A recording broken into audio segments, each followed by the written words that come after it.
Hi friends, इस video में हम बात करेंगे हिंदू लगन के बारे में। हिंदू लगन एक स्पेशल लगन है जिसे धन लगन भी कहा जाता है, जो कि फाइनेंशियल प्रॉस्पेरिटी और वेल्थ देखने के लिए बहुत इम्पॉर्टेंट है। हिंदू का मतलब है मून, और ये स्पेशल लगन वेल्थ देखने के लिए बहुत इम्पॉर्टेंट इसका प्रेडिक्शन में यूज़ होता है। और जहाँ तक हम वेल्थ की बात करें, ये फाइनेंशियल प्रॉस्पेरिटी के साथ साथ कुछ important events like acquisition of property के लिए भी इम्पॉर्टेंट होता है। अभी बात करेंगे इसकी कैलकुलेशन की। अब इसमें 7 प्लैनेट ही कंसिडर किए जाते हैं और राहु और केतु इसमें नहीं कंसिडर करते।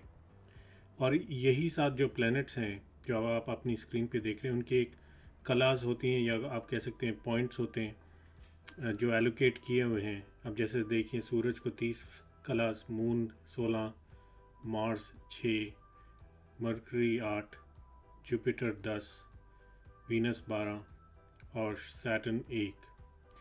अब ये पॉइंट्स ध्यान रखना ज़रूरी है। चार्ट में कैलकुलेशन कैसे करेंगे, इन पॉइंट्स के बेसिस पे हम आगे एक चार्ट भी देखेंगे और देखेंगे इसको कैसे कैलकुलेट करते हैं और प्रिडिक्शन में इसका क्या यूज़ होता है। तो कैलकुलेट करने के लिए सिंपल एक तरीका है। जो भी ये पॉइंट्स हैं जो ये प्लैनेट्स को एलोकेट की हुई हैं, उसको आप 9 फ्रॉम लगना और 9 फ्रॉम मून, जो भी प्लैनेट आता है 9 फ्रॉम लगना और 9 फ्रॉम मून, जो उसका लॉर्ड है, उसको जो पॉइंट्स एलोकेट किए गए हैं उसको आप ऐड कर दीजिए, और जो टोटल सम आता है उसको मल्टीपल ऑफ 12 से डिवाइड करके जो रिमाइंडर रहता है वो आपका नंबर जो आएगा वो आप मून से काउंट फिर करेंगे। रिमाइंडर मान लीजिए 6 है, आता है 18 है टोटल। 9 फ्रॉम लगना, 9 फ्रॉम मून, अगर आप लॉर्डशिप देखेंगे उनका जो टोटल आएगा उसको आप 12 उसमें से माइनस करके जो रिमाइंडर 6 आएगा, आप moon counting from the moon position, आप उसमें जो रिमाइंडर 6 है वो ऐड कर देंगे। तो इसको अभी एक चार्ट में देखेंगे, और उससे पहले मैं ये बताना चाहता हूँ कि जेमिनी एस्ट्रोलॉजर्स जो यूज़ करते हैं उसमें थोड़ा वेरिएशन होता है। उसमें तो क्लास तो वही रहेंगी, यूनिट्स जो काउंटिंग के हैं, बट मेथड जो काउंटिंग का होता है वो डिफरेंट होता है। ऑड और इवन साइन में, अगर लगन और मून ऑड साइन में है तो काउंटिंग डायरेक्ट होगी, और अगर इवन साइन में है तो काउंटिंग इनडायरेक्ट होगी। तो इसको अब चार्ट में भी देखते। तो ये जो चार्ट आपके सामने है ये है बिल गेट्स का चार्ट। अब इस हॉरोस्कोप में हम देखेंगे हिंदू लगन कैसे कैलकुलेट करेंगे, हिंदू लगन क्या बनेगा। तो इनका जो लगन है वो बुध लगन है। तो अब यहाँ पर ये ऑड नंबर है 3। तो अगर ये ऑड लगन है तो यहाँ काउंटिंग डायरेक्ट होगी, जैसे कि हमने पहले बताया था। तो काउंटिंग डायरेक्ट होगी। अगर इसको हम कैलकुलेट 9 प्लेसेस हमें जाना है, सो 1 2 3 4 5 6 7 8 9। तो अब यहाँ पर एक्वेरियस है 9th फ्रॉम द लगना। तो एक्वेरियस का मालिक सैटर्न, शनि। अब शनि की जो हमने कला पॉइंट्स बताए थे वो है 1, तो यहाँ 1 हो गया। दूसरी चीज़ हमें जो याद रखनी है वो मून की पोजीशन। अब मून यहाँ पर इनका है पाइसेस में, जो कि इवन राशि है, नंबर है, इवन नंबर है।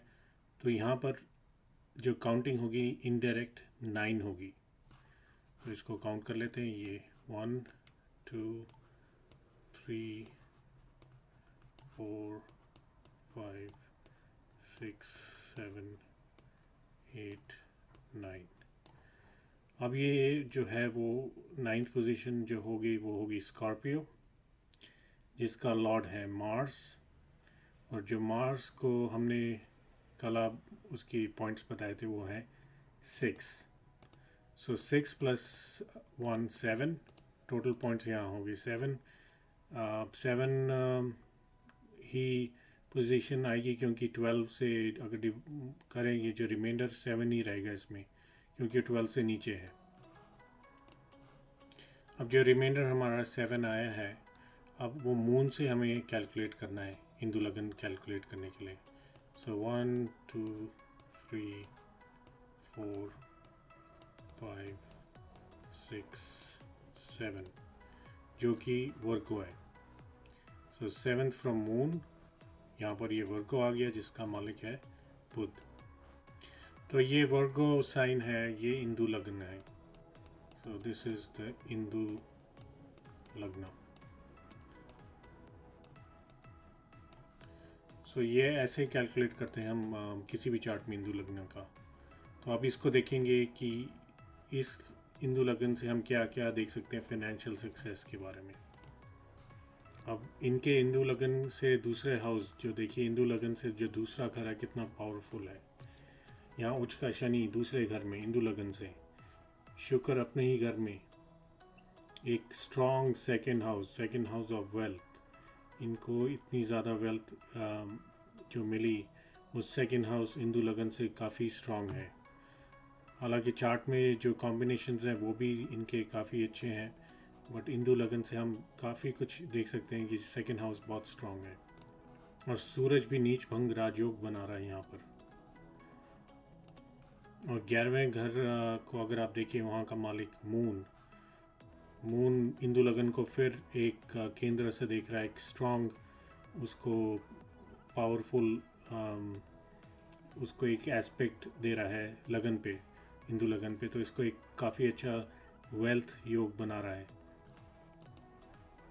हिंदू लगन से अगर आप 5th हाउस भी देखें, जो ट्रेडिशनली हम चार्ट में देखते हैं 2 वेल्थ योगास के लिए, 2 5 9 11, हमने देखा सेकंड हाउस कितना स्ट्रॉन्ग है, 11th हाउस प्रॉफिट्स का कितना स्ट्रॉन्ग है।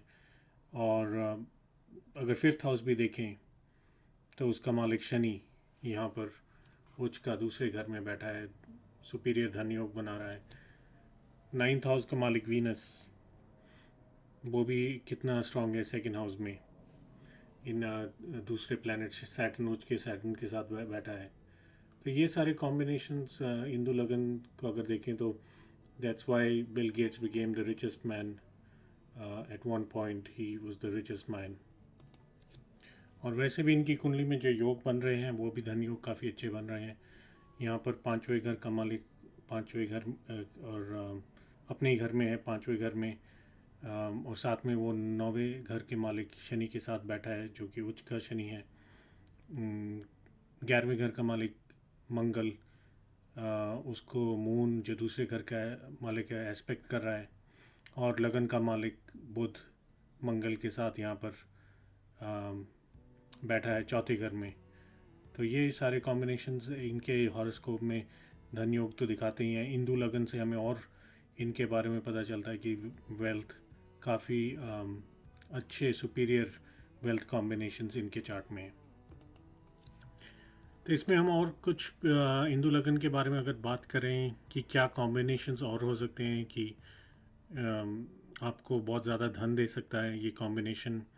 तो जो भी आप अगर कैलकुलेट करते हो हिंदू लगन, उसमें किसी भी बेनिफिक प्लैनेट जैसे जुपिटर, वीनस का एस्पेक्ट होगा हिंदू लगन पे, तो वो एक अच्छा और एक आपको ज़्यादा वेल्थ उस उनकी दशाओं में अच्छी वेल्थ दे सकता है।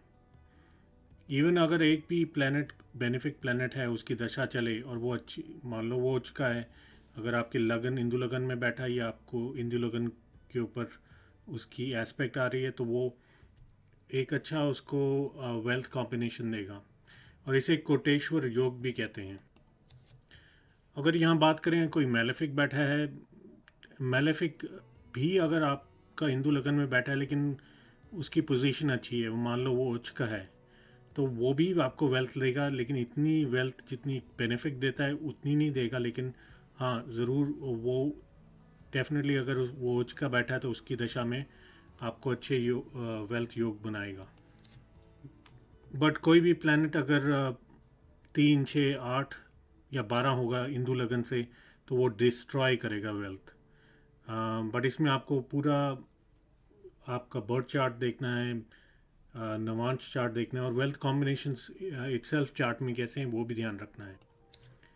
और एक और चीज़ यहाँ पर इंदु लगन में है, अगर इंदु लगन से आपके ट्राइन्स में या क्वाड्रेंट्स में, त्रिकोण और केंद्रों में जो प्लैनेट्स हैं अगर बेनिफिक हैं, उच्च के हैं, तो आपको वो उनकी दशा और अंतरदशा में काफ़ी अच्छे वेल्थ रिलेटेड आपको रिजल्ट्स देगा। और ये भी देखा गया है कि अगर जुपिटर ट्रांजिट में है और वो केंद्र में आता है इंदु लगन के, तो ये प्रॉपर्टी आपको ज़रूर दिलवाता है। और अगर यही इंदु लगन पे कोई नीच ग्रह की दृष्टि हो और उसकी दशा चल रही हो, तो आपको ये काफ़ी वेल्थ का लॉस भी दिलवा सकता है। तो ये सब चीज़ें आपको कंसिडर करनी है कोई भी चार्ट में। अगर आप देखोगे इंदु लगन से वेल्थ या वेल्थ लॉस के बारे में, तो ये सब कंसिडर करना है।